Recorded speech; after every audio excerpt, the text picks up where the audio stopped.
You're watching another Nerd Stalker event update.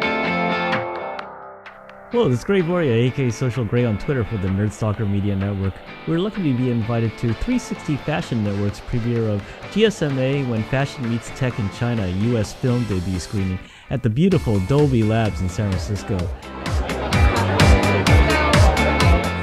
Anina Net, CEO of 360 Fashion Network, led a panel discussion of 6 influentials in fashion tech on redefining fashion in the 21st century. Let's listen in. Okay, my first question, Jamie Finegold, he has an amazing company.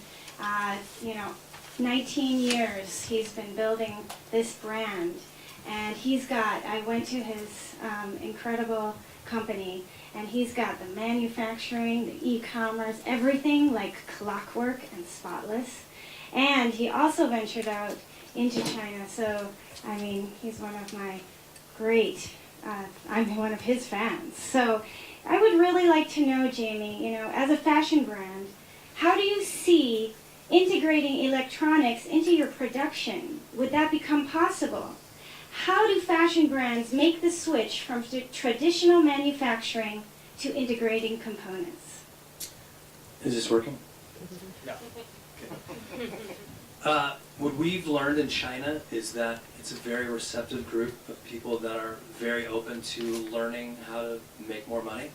And what we've learned is that if you tell them this is what we need you to do, there is someone out there that is going to make that happen with you. So when Anina came out, at first we were sort of, our design team was spinning our heads wondering how we could incorporate this into sort of our line, and our clothing is really focused for a hot soccer mom. That is our key demographic. She's got money. Go on. She has money. She has taken care of herself, and she wants to look great, but she doesn't want to look like she's trying too hard. So the question was, how do we incorporate this into our clothing line without making it look like we are forcing something down someone's throat? And Anina just happened to have a really great idea that we jumped on immediately, and it was the Fitbit craze. I have a wife and daughters that are Fitbit crazy, and it's a real competition, and it's very real. So one idea we came up with is, if you are going out and you are dressing up nice and you don't want to have a Fitbit bracelet on, that maybe there's a small little pocket or panel where this Fitbit device can go with you forever, so you don't lose, because it's all about winning in Fitbit, from what I've came to understand. Yeah, and the Misfit Shines, which are really small, I showed you, could fit into pockets. The Fitbits, you said, could fit into the cuff. Exactly. So basically you're hiding the sports element. Correct. Taking advantage of that, but incorporating it into something that's very everyday, and if every single piece of our clothing has that little pocket or pouch, it might be a good little speaking point to us. Excellent, thank you. So Bruce, we cooperated on this robotic dress in 2014, last June in Shanghai. We launched top wearable devices, on the catwalk. My question is, how could we possibly top that? What is coming next as far as wearables or new technologies? I'm really curious. So am I. We've got a lot of new ideas for our next session. We've been working with some partners. We're looking for more partners who want to show their technology, like you said, not as a wearable guy and making them ugly, but really in fashion. And how, if you saw in this event, that you subtly saw the technology. And we really want to now bring out more. And by the way, about 90% of all the things they were wearing comes from my collection. So I have a large collection. But what we want to show next year is going to be a little bit more of what's coming out in 2015, 2016 technologies. So we're very excited to work with some of our partners that are in the room actually on designing things that will be much more integrated into fabric, things that are much more integrated into, whereas the robotic dress is something you won't be wearing every day. We want to produce a couple more dresses that are much more usable, similar to the illuminated dress that Anina has on now. So we're going to go down that kind of path. So that's what we're doing for 15. So Andy, you know, there seems to be a symbiotic relationship between San Francisco and China, but it's more from a supplier perspective. You know, do you see any other opportunities to leverage that in fashion? Is there, you know, space, you know, out there to bring these two worlds in a different light together? I think there is. You know, here's the thing. I am probably the guy, maybe second to Bruce, who gives like 0 fucks about how he looks. And so the irony of asking me that question, I think, is interesting. But I think that, you know, my background is in mobile. You know, I was one of the first 12 guys on iPhone. I started WebOS at Palm, so I'm a mobile guy, so I understand that. But I don't quite understand fashion. However, I do understand the relationship we've had with China specifically, because they supply all of our parts for everything we build. I mean, you know, I was at Apple for a long time, and China, you know, obviously builds a majority of the components that we use in our PCs and wearables, and one of the wearables is a real watch. But I got a wearable. Yeah, this thing has 0 electronics in it. But I think there's something interesting around, you know, the potential partnership with China supplying parts in the way that Silicon Valley is you know, fairly adept at thinking, right? So we think of things, I think, not in terms of, well, yeah, we do, in terms of PCs and things that we build, but also wearables, which introduce a whole new kind of construct around the restrictions of the component, right? So you have to start to wash them, right? You have to start to do crazy chemicals on them for dry cleaning or whatever that the wearables introduce. I saw on the video, which by the way is completely foreign to me, all of that stuff of people wearing fuzzy things, like, I look like this. Like, this was the only non-black sweatshirt I had. And so when I asked saw him not to wear a sweatshirt. she was like, "Can you wear something not what you wear?" Which is so. But when I saw that, you know, to me as a technologist, I think of things which are the problems with the technology in them, right? So you've got obviously solar, you've got waterproof wearables, you've got all sorts of interesting environmental constraints which traditionally Silicon Valley hasn't been accustomed to thinking about. I think this opportunity and the potential relationship with China introduces components that can withstand things we're not normally accustomed to withstanding. It's a whole new realm. I think Silicon Valley is again, a great partner in that respect. I think China is an equally great partner in building parts, you know, to accommodate that. So. Great, thank you. So Danny, so Hanergy is one of the largest sustainable energy companies. I mean, they build hydroelectric dams, and they have fields of, you know, windmills, and they've got buildings with solar panels on them. Why have they created, you know, this division inside of their company to target things like fashion? Well, if you look at your own video and everything, we're talking about the wearables, the mesh networks, the electronic clothing. All these devices are powered by electricity. And as they become more commonplace, we'll need new ways of capturing electricity and putting it into the devices and into the clothing. And Hanergy, along with other solar companies, have a unique and clean and wonderful low-cost way to do that, which is to take sunlight and turn it straight into electrons. And so they have thin film solar panels that can be embedded in all sorts of devices at all sorts of scales. You know, these guys produce the sort of stuff that goes on satellites to power the Mars rover, as well as the stuff on the buildings and houses that we're used to. So it's this exciting time, you know, and it's just like solar for buildings. It used to be kind of much more obvious and conspicuous, and then it's become more subtle and integrated into the building's skin. And sometimes you don't even know that there's electricity being produced by that building. That will be the way with clothing and accessories and all the stuff, and Hanergy wants to be a company serving that space. I mean, you know, I often point out my watch, they didn't even talk about it when they made it 10 years ago. Citizen started a range which I've never wound, I've never put a battery in it. It just gets powered by sunlight and works, and that's got to be the way. It's just got to become invisible to power the technology so we can get on with these cool devices and their services. Wonderful, thank you. So Zach, all right, flash, flash, double flash. So, you know, this was crazy when I met Zach, and I was all excited and telling him about all the LED stuff I was doing and how it connects to your phone. He was like, I don't believe that. And so Zach, you believe in offline, no Bluetooth, using lights to communicate with the world around us. You know, why have you taken this offline approach to wearables? Everything's supposed to have Bluetooth in it. You talk to my phone and the internet. I mean, a lot of what people are trying to do right now is use Bluetooth as a way that they communicate between their device and the Internet of Things. And when I set out to create this product, this turn signal glove, I wanted to create a different type of communication medium, which was visual between the cyclist and the car. And when we looked at this, we tried to say, hey, how do we make a wearable that is accessible to the everyday person? And really, Bluetooth didn't fit in that picture. That with this particular product, you can be able to communicate with other people on the road without having to, have data logger and the position and figure out where you are.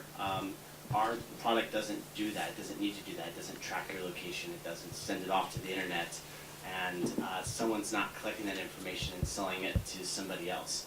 And people so far have responded very positively to that. They just want, a tremendous value add in an existing product, and they want to make it smarter. And so that's sort of our position: is let's just give the consumer what they want.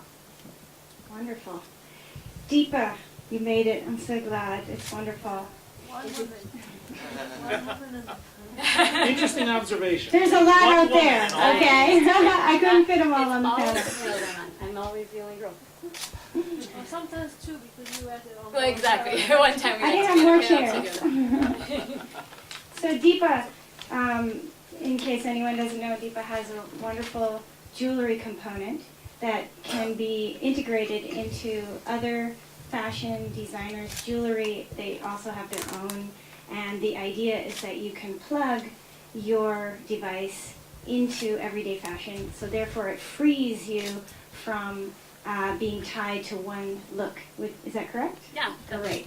So, Deepa, what have been the issues in working together with brands? Like, what are they excited about, and, what are they concerned about? Sure, yeah. So we launched with a super simple, seemingly simple idea to make a wearable that somebody like I would actually wear, right? It seemed simple, and it became, we saw a hunger for it. Even though we were young and scrappy, we still are young and scrappy. We're literally 8 months old. We've gotten a ton of inbound interest from brands, large and small, because they understood the concept of this more than they understand the concept of Google Glass, right? Like this resonated with them within their vocabulary. So one of the biggest issues thus far has been servicing these brands properly in a tech education, because these guys they do not understand technology at all. Like even in everything from what are the warranties going to be like? What's customer service going to be like? What are your deadlines? I mean, when do we have our working prototype? Like as soon as I have, when do we? Right? But so sort of bridging the gap between old school fashion and tech to make this sort of seamless integration has been incredibly challenging, but also really fulfilling, because brands reaching out to partner with people like me now want these long-term relationships where they get in now. Right? They know, they learn about the learning curve, and they think that they have some sort of institutional wisdom going forward. So I guess that it's been both an opportunity and a issue. The other thing is, honestly, it's size. It's figuring out how to make these guys small enough so that brands are happy.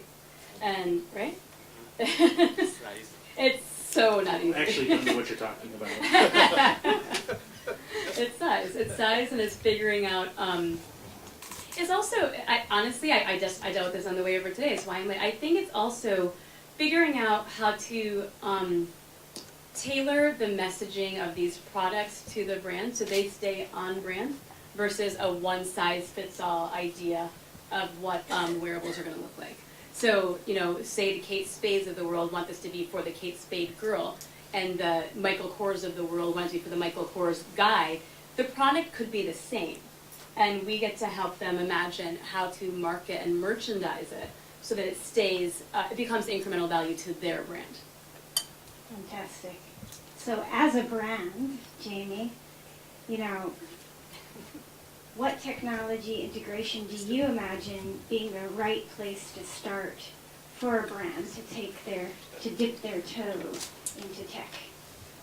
Well, I think that, you know, and I probably already answered that by talking about the misfit or the, you know, Fitbit idea of technology, but I think that, to your point, staying true to who you are and not trying to step outside, I think that active is the one place it seems so logical. But I think the other area that I've been looking at, and now I'm officially a burner, coming back from my first Burning Man experience. But I really was taken aback by the light show that was happening and on the people. And I thought to myself, this is a very interesting market, but 80,000 people at Burning Man, that's a lot of people, but it's not necessarily an entire business model. However, thinking about doing it in a very cool way and the amount of people that would adopt really cool light-up clothing, I think the numbers are massive.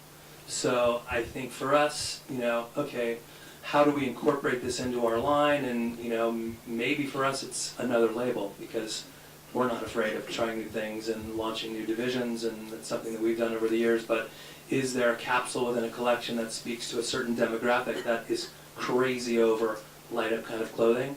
And I think that that's what we're kicking around in our lab right now. Like, who's the most hungry for this product? Target. You know what's interesting? Can I just say, is that all right? I don't mean to bring No, go for it.